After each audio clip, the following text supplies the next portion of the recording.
We're going to now talk about what's happening in the north, which is voters are headed to the polls in Canada. Canada is preparing to select its next prime minister, and the president of the United States is taunting them.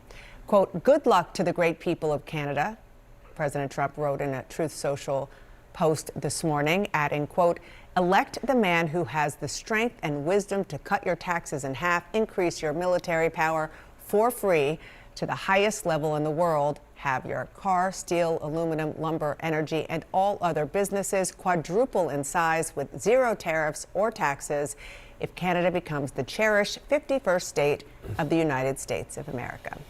John King spent time in Ontario and British Columbia ahead of Canada's national election today, and of course is still here. What did you hear from Canadian voters? I'm going to speak a sentence you will never hear in the United States. There's a big national election, and Donald Trump is by far the most unifying force.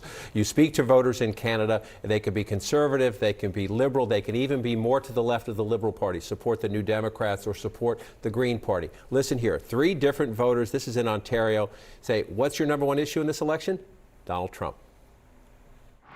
It's more Donald Trump. I feel like he's a bully in this situation. We're supposed to be allies. We thought we're on like a friendship level. We're just sick of him.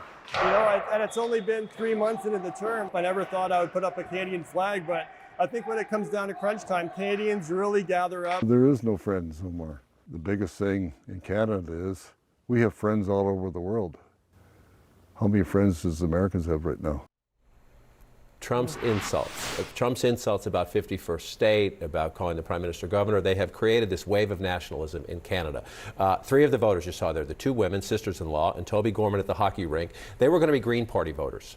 They were going to be Green Party voters, but they want whoever wins, and they know the Green Party can't win enough seats to elect a prime minister, they want that person to have a mandate to stand up to Trump. So they are going to vote Liberal and give up who they would normally vote for because of this fight with Trump. At the end was Peter Hamilton, 75 years old, has a beautiful maple syrup farm. He's a conservative. His party was leading by 25 points at the beginning of the year. He's seen the historic swing in the polls. He knows the Liberals are likely to win. We'll see when they count the votes. And what he is saying is the United States is not our friend anymore. Canada needs to rethink everything, defense spending, economic markets, and so we better work together. So Donald Trump has changed the way Canadians are thinking about their election because they think they've lost their friend and their neighbor, that Trump took this from neighborly to nasty, and they need to stand up. And people, of course, who watch Inside Politics may have a sense of what's going on there, but just to sort of underscore that Justin Trudeau is not going to run for prime minister again, but his party is the one that is benefiting from what Donald Trump is doing and continuing to taunt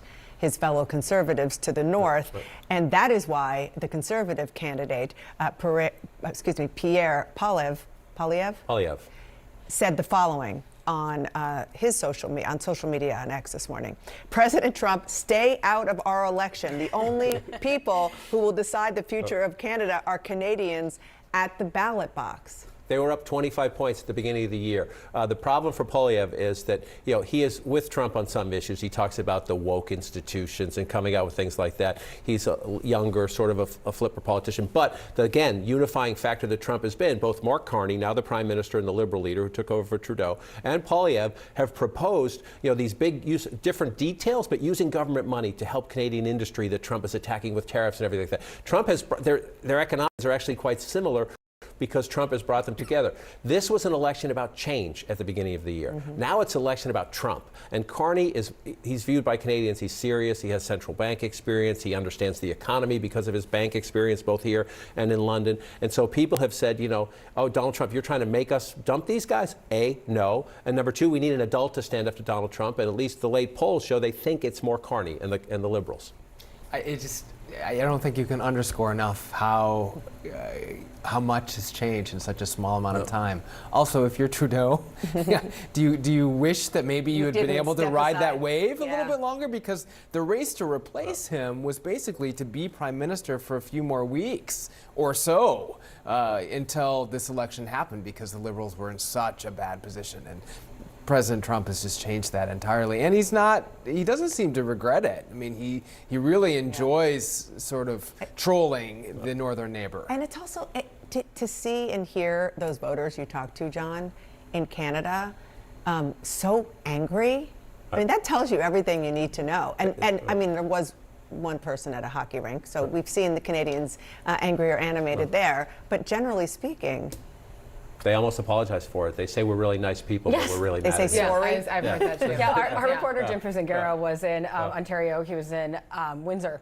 And their sister city is Detroit. There used to be a bus between the two, and that bus was canceled by Windsor because of this. 10 seconds. Well, and then of course both candidates also agree that Trump is unreliable. That is the through line, and that is telling in all of what you just said. All right. Well, we will be watching as the polls come in Canada. Donald Trump's tariffs and his threats to annex Canada are top of mind for a lot of Canadian voters today. They are heading to the polls, of course, a federal election to decide who will lead the country through what are these uncertain times. And anti-Trump sentiment is very likely to play a big role, also overshadowing this election. Of course, Saturday's crowd ramming in Vancouver that left at least 11 people dead.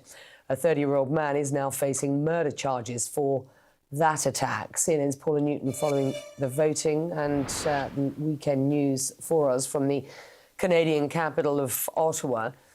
Let's start with these elections. They are crucial. This is a difficult time for Canada, especially within the context of Donald Trump's tariffs and his threats on Canada. How is that playing out? We've talked a lot about this over the past weeks. We are at that point now. Campaigning is over.